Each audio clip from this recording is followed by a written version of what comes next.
Situation, a concrete beam, 350 millimeters wide by 400 millimeters deep, is simply supported on a span of 5 meters.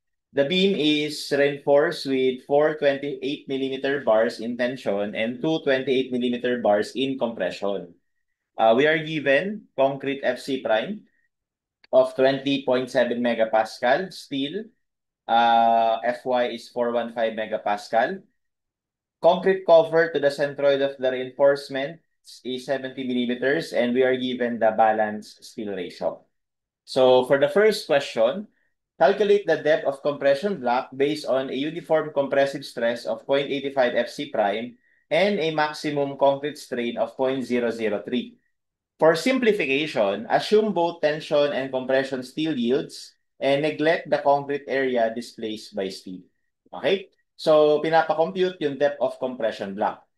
So actually guys, ang una natin kailangan gawin dito, yung usual na solution dito, is kailangan muna natin i-check kasi ano to eh, this is actually an investigation problem. But dahil we are already given the reinforcements, no? May mga reinforcements na. So ang hinahanap natin diyan, bending strength. Okay, kaya investigation siya. So ang typical na ginagawa talaga kapag investigation is unang-una, i-check dapat kung ito ba ay singly or doubly reinforced. 'Di ba? So ito talaga yung usual na solution, no? So check mo muna kung doubly reinforced. Okay, so dapat yung steel ratio kapag lagpas ng Romax, ayan yung doubly reinforced. Kapag yung steel ratio mas mababa sa maximum, ibig sabihin you analyze this as singly reinforced. So ganun lang yun, no? However, dito kasi sa problem statement niya, sinabi niya na assume, kumbaga parang ina-assume niya na doubly reinforced siya doon sa problem statement, di ba? But anyway, I think it's worth checking naman, no?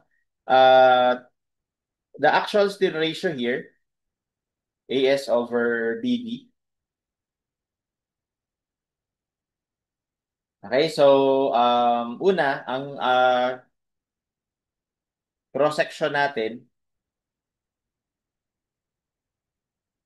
is merong steel dito. Kunyari yan yung AST. Yan yung area ng tension steel. Okay, so we are given this dimension, which is 350.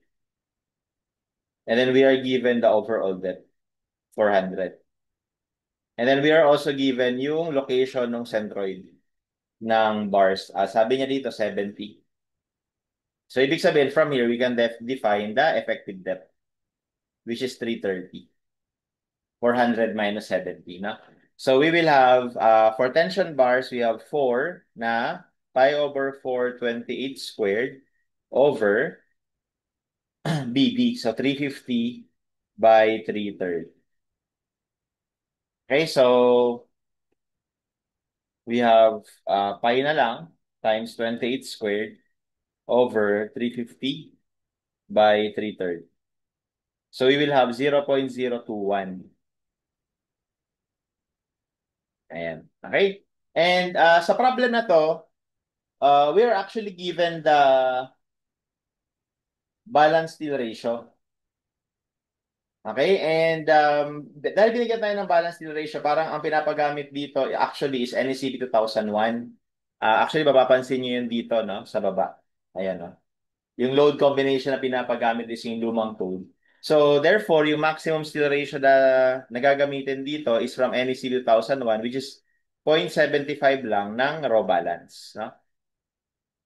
And kapag kinompute natin yon 0.75 ng raw balance. Actually, kitang-kita na natin dito na doubly ito.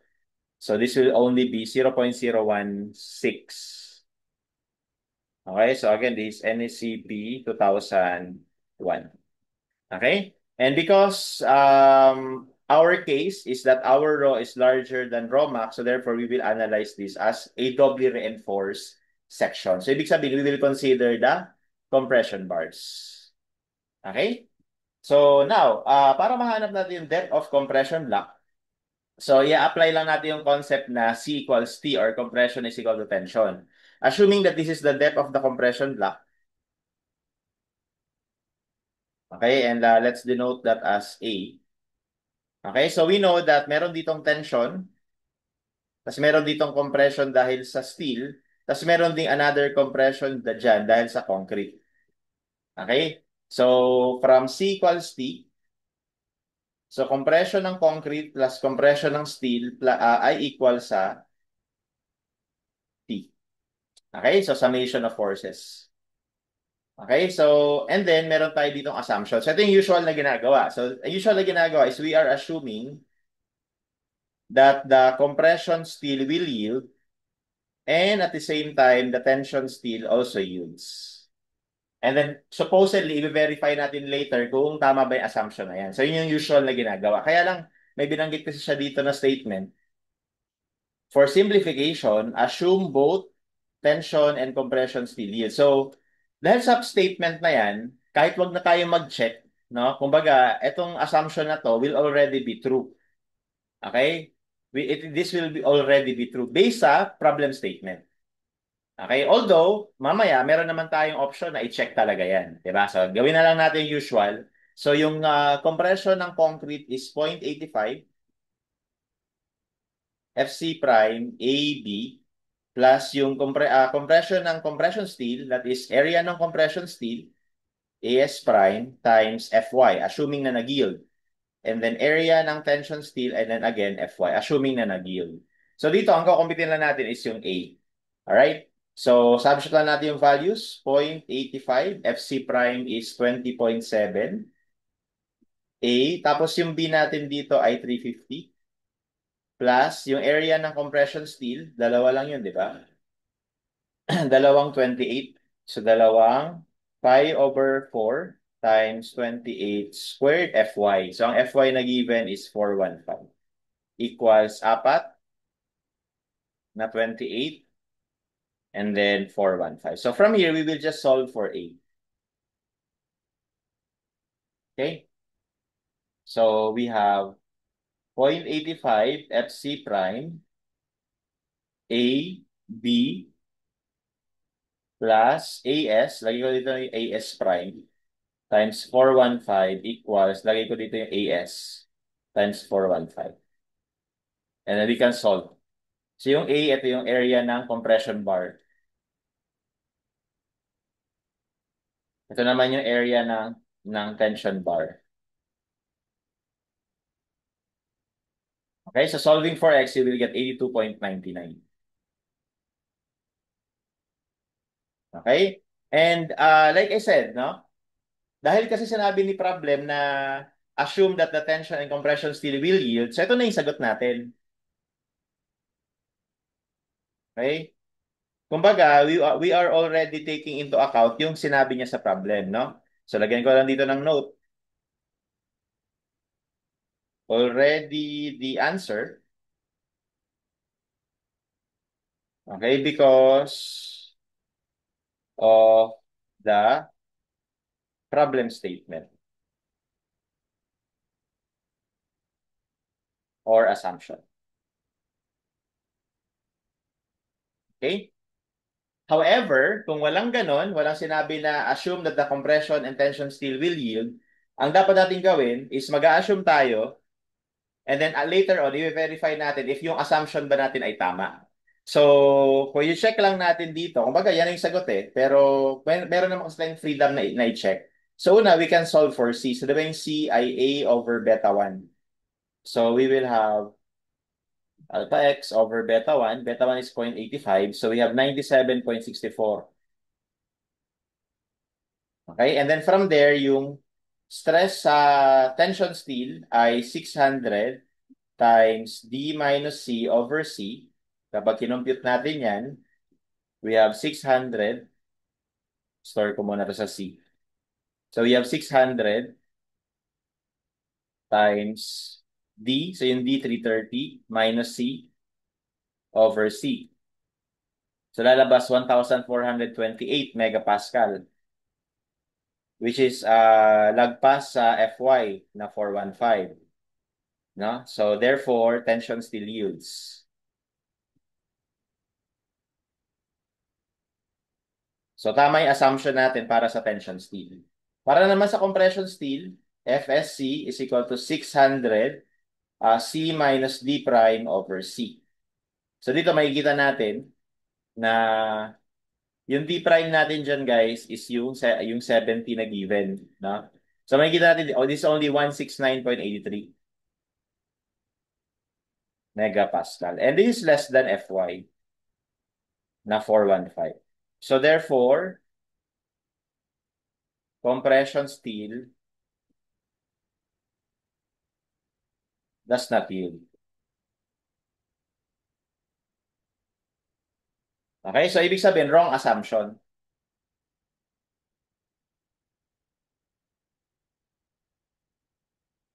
So theoretically, itong sagot na to ay mali. Okay, theoretically. Kaya lang ang instruction kasi sa atin sa problem ay assume compression steel yields. Kaya tatanggapin natin to as our answer. Okay, pero kung ito ay regular lang na design or investigation process, ang kailangan mong gawin talaga, no? Ang tamang gawin ay iuulitin mo tong equation na to. Pero this time, ito gagawin mo lang na Fs. Kasi yung compression steel hindi dapat mag-yield. So ganito dapat ang mangyayari. Ganito dapat, ganyan. Tapos ito, papalitan mo dapat to ng Fs. Okay? Tapos magiging 0.85 FC prime AB plus AS prime. Tapos yung Fs natin, di ba, 600 times C minus D prime. So, bali ito. Ito yan. Okay? Pero yung C na to, yung C na yan, hindi ba yan ay A over beta 1? Okay? So, pwede natin siyang palitan ng A over beta 1. So, A over beta 1 minus D prime over A over beta 1 equals AS. Ito kasi na-verify naman natin na mag-yield, no, based dito. Okay, so dito we will solve for A. Yan. So we will resolve for A. And kung ano man yung lumabas dito na answer, yun dapat yung theoretically correct answer. Okay? Pero hindi natin yung gagawin kasi meron nga siyang sinabi na instruction na assume compression steel. So for simplification daw. Okay? So that's why dito, ang magiging sagot na talaga natin is letter D. No, 83 millimeters. Okay, that is following the instruction of the examiner. Alright? Now next, after we calculate the A, so tinatanong niya next, what is the design bending strength? Capacity reduction factor phi is 0.9. So, para makompute yun, adapting yung nakuha natin na A, no? So, syempre, ang gagawin natin, mag-moment tayo dito sa T. So, meron itong mga moment arm, di ba? So, ang moment arm nitong CS ay D minus D prime.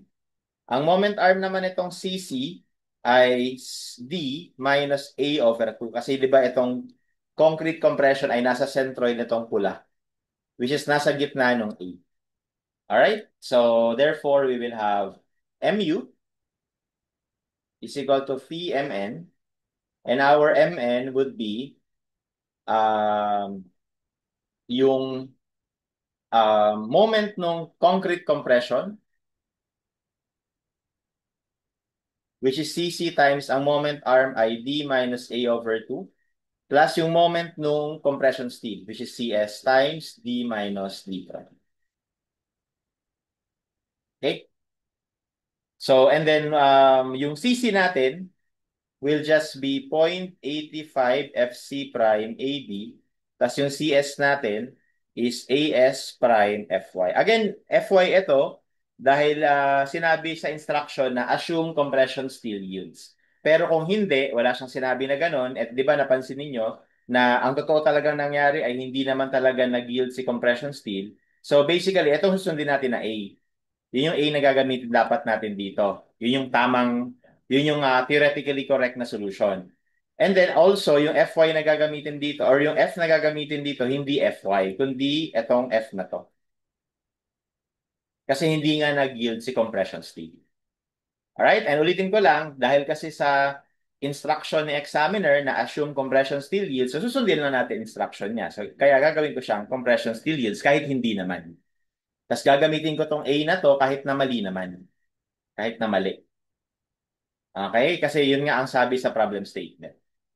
Alright? So, anyway, our design moment would be, so is, computing, ano ko na, na-subject ko ng diretso So, phi times CC, so 0.85 FC prime A, yung A ko nasa X, B, 350, tapos D, 330, minus A over 2, plus yung AS prime ko nasa A, yan, tapos yung FY, 415, tapos D, minus D prime. Okay, yan na yun. Okay, so you will get the answer is in Newton millimeter. So para maging kilonewton meter, divide mo lang ng 1 million. So 252.29.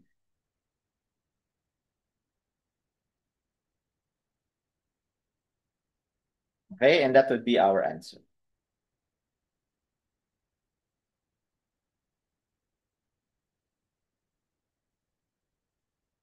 Lastly, if the beam were reinforced such that the nominal bending strength at factored loads is 400 kilonewton meter, what is the safe concentrated live load at the midspan that the beam, in addition to the total dead load of 20 kilonewton per meter, can carry?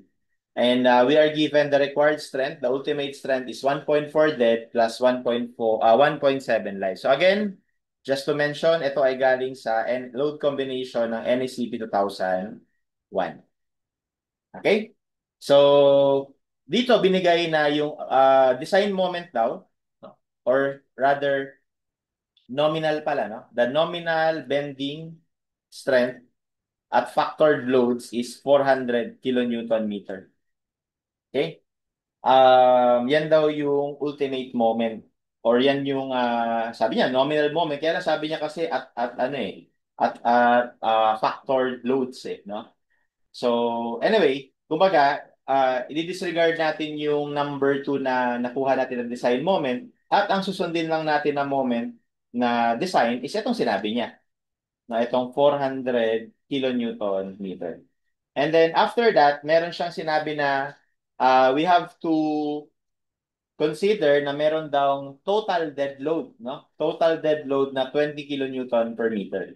At ang question niya, ano daw yung concentrated live load at the midspan? What is the safe concentrated live load at the midspan? Okay, so yun yung tinatanong niya. Okay? Well, to answer this, all we have to do is to apply, kumbaga, we can apply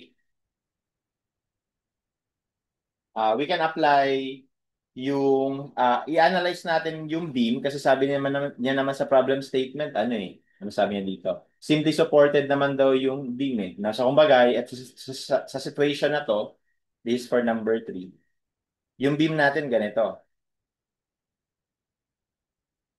Yan, simply supported. Tapos merong load.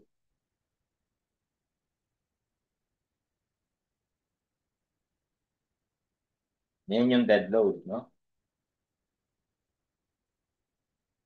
Okay, tapos ito naman yung live load. Okay? And then, ang sinabi niya, ito kasi pagkakasabi niya sa problem nominal bending strength. So, nominal bending strength means MN.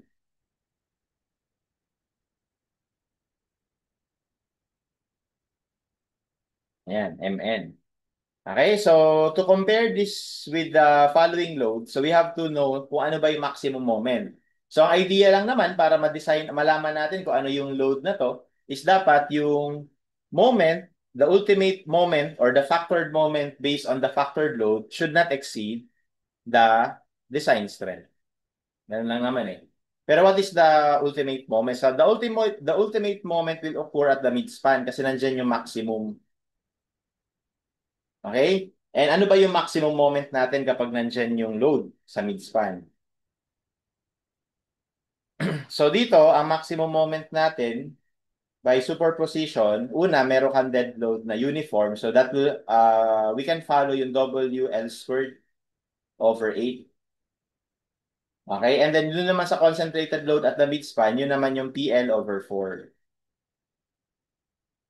Okay? However, ang binigay nga pala sa atin na load, okay, so we can consider that the given loads, ito yung service live load, no?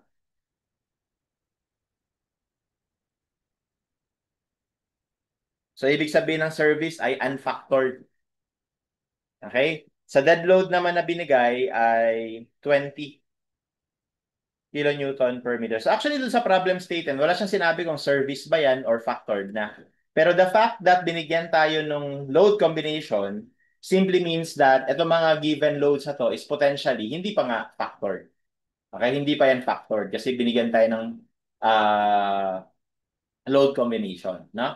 So dahil hindi pa yan factored, ngayon para maging factored, ang gagawin natin, ito ngayon ay 1 point, kasi live load yan. So 1.7 ng P live load. Ito naman ay magiging 1.4 ng 20. Okay? So yun na yung factored loads na sila. So ngayon, we have to compare this with VMN. Substituting the values, we have 1.4 times 20. Yung span natin na binigay ay 5 meters. 5 squared over 8 plus, ito naman ay 1.7 P live load times 5 over 4. And that should not exceed 0.9 of 400. And from here, we should be able to calculate the factored live load. I mean, the service live load. So we have 0.9 times 400 minus 1.4 times 20 times 5 squared over 8. Tinranspose ko lang. Tapos, cross multiply 4 divided by 5 divided by 1.7. So that will give us our service live load. So 128.24. So our service live load should not exceed 128.24 kilonewtons so that we will not be able to exceed the design strength. So our answer for number 3 is letter C. Okay, and that's how we solve this problem.